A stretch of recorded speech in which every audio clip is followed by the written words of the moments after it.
Hey guys, it's 17 months since our beautiful 4-year-old daughter Nivea passed away, and it's been a difficult journey. And what we want to share to you today is how we are dealing with our pain and how we are dealing with our grief together as a couple. And it's coming right now.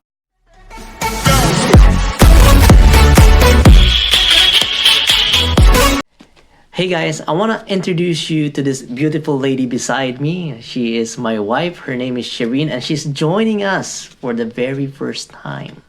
So welcome, Shireen. Yes, thank you, Han. And hi, everyone. Today, we just want to share, guys, all the things that we have learned throughout our journey of grief from losing our daughter, Nivea. And we have 7 tips that we would like to share to all of you. Tip number 1, listen to your partner. Validate each other's feelings and be honest to your emotions. It's really good that you're honest with one another, because if you're grieving, you both are grieving for the loss of your daughter or your child. When Nivea passed away, we need to be open to one another, because I cannot just assume that what she's feeling is this. At the same time, she can't assume that I'm okay. So you have to really express how you feel so that you can get to know each other. Yeah, and I would like to add as well that when you're being honest to your emotion, it is an opportunity for each other to learn more about each other. Take that opportunity. Don't just take it for granted, because you never know unless you asked, and unless you say the truth, your partner will never know what and how exactly you're feeling at the moment. So when your partner says, "Han, how you doing?" or "What are you feeling right now?" just be honest. Use your word. If you're happy, say "I'm happy, I'm excited, I'm sad," because it is very important to name those big feelings and to elaborate and talk about it. For tip number 2 is don't be judgmental. Yeah, so when Nivea first passed away, I spent most of my days just crying in bed and isolating myself. The first 8 months when Nivea passed, I know my wife was doing all the housework. She was doing all the cooking and cleaning. She wasn't judging me of what I'm going through, and I wasn't judging her, but she was there as a support. She was telling me, hey, you better do something else. Don't be stuck in that grief. Don't be stuck in that depression. She was always there to help me out, to bring the best in me. That's really important as a couple. You're there to support one another, and you're not judging anyone, or you're not judging your spouse, or you're not judging your husband or your wife, and making sure that they feel supported, that you're there for them. Yeah, and to add to what he said, that it is important as well that your husband or your wife feels that you are there, which is actually our tip number 3, the being there for your husband or for your wife. It is very important for them to feel that they're not alone in this journey, that somebody there, a very important person, your better half, is there to listen all the time. Knowing that your partner is ready to listen to you, to give you the support that you need, is comforting. If you're grieving and you know how it feels like, you know that the emotion of grief is so big. It's so big to handle that no one person should be carrying this all alone. It's big. And so this emotion that we're holding, it's already hard enough. So be there for your partner, and if your partner wants some time, let your partner have some time off, but know that I'm here for you, right? Don't forget that I'm here for you. I'm here to support you in what you're going through. It's important to know that we grieve differently. So knowing that your partner is there to support you is very vital in your marriage, in your relationship. Our tip number 4 is to focus on the positive and happy memories. Yeah, it's good that we dwell on the happy memories, because even though our daughter is gone, she's never, and she'll never be forgotten. She's always in our heart. And even with that, she makes this marriage stronger. We keep on focusing on, when she was here, we focus on the good memories that she has brought us. So much joy, so much love. We are thankful that we had that chance to take care of her. And we all know that our children are a gift from God. So we really do thank God for even that 4 years. It was so short, but it was a beautiful 4 years. And even with our children, we tell them, hey, don't ever forget about your sister. And we always have these videos because now the technology nowadays, we capture so many memories. So that was fun. Yeah. And I would also like to add that you mentioned to our kids, to our other two children, not to forget our daughter Nivea. And so far, we're so grateful that our children are doing that. They're very open to their feelings, because I believe that both of us, we established that open communication is very important. Guys, so we're halfway down the mark. Now we're going to number 5 right now. But if you have any comments, if you have any questions, if you have anything that you want to add, comment them down below. And consider subscribing if you like the content of this channel. Because here we want to talk about grieving, depression, and we want to lift each other up because we know what it feels like to grieve. So yeah, comment below, like, subscribe, and let's carry on. Our tip number 5 is be understanding with one another and have lots and lots and lots of patience. I would like to really emphasize on the patience part, because it is a marathon journey. It is now a part of you. Grieve is a long process and there's no timeline.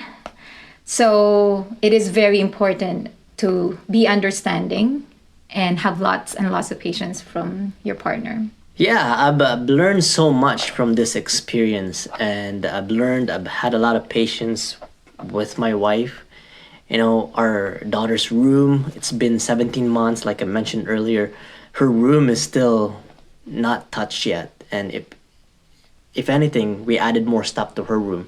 And now I want to start cleaning up. I want to start taking out some of those stuff, but she's not quite ready yet. She's not quite there yet. So I'm being very patient with her. I try to do what I can in the meantime, but I'm trying to understand her as well, making sure that I'm not hurting her feelings, making sure that we come together and come up with a plan. Again, it all goes back to having that open communication. Hey, honey, this is what I want to do. What do you think? And I know that sometimes it's not easy to have those conversations. We are kind of forced to have those conversations. And it's good for the marriage. It's good for the relationship. And, you know, you get to learn your partner. Number 6, make new memories and find your new normal. Yeah, this is probably the hardest of all, because sometimes you have that feeling where you don't really want to make new memories.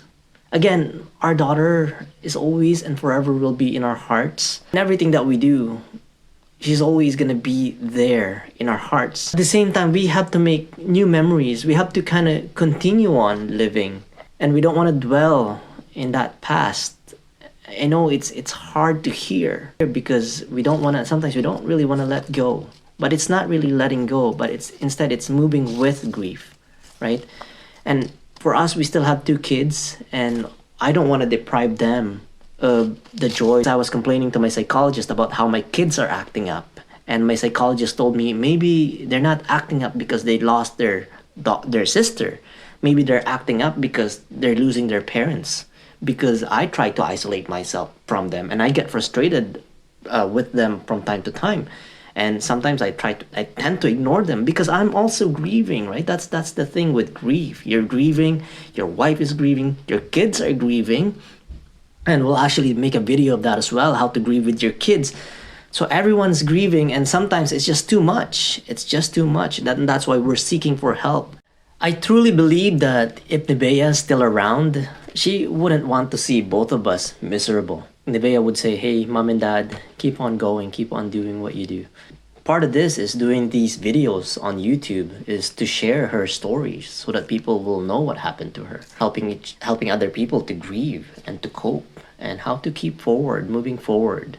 Finding your new norm is probably the hardest, I would say, and it's gonna take a lot of time. Take your time. It's not a sprint. It's a marathon. It's a journey. It's gonna be a long walk, long battle. It's a continuous struggle, day-to-day battle, even for us. We look happy and we smile, but deep inside, we're broken. We're broken. I also like to share that Nivea, when she was still alive, she told me one time that she wanted to be a teacher when she grows up. And I believe that by doing this video, sorry, I'm being emotional, that she's being a teacher. She's teaching us on how to be strong, on how to go on with life no matter what you're going through. And I think it's very important. That's why we are sharing these experiences that we're having right now, so that you as well will feel that there is still life, there's still hope, which is our tip number 7.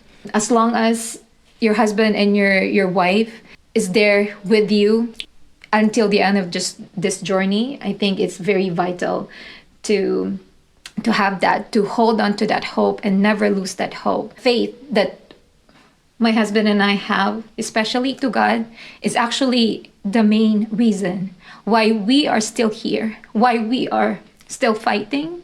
We're just embracing the moment that we have right now. And I think it's very profound experience, embracing the painful and the suffering that you're having right now.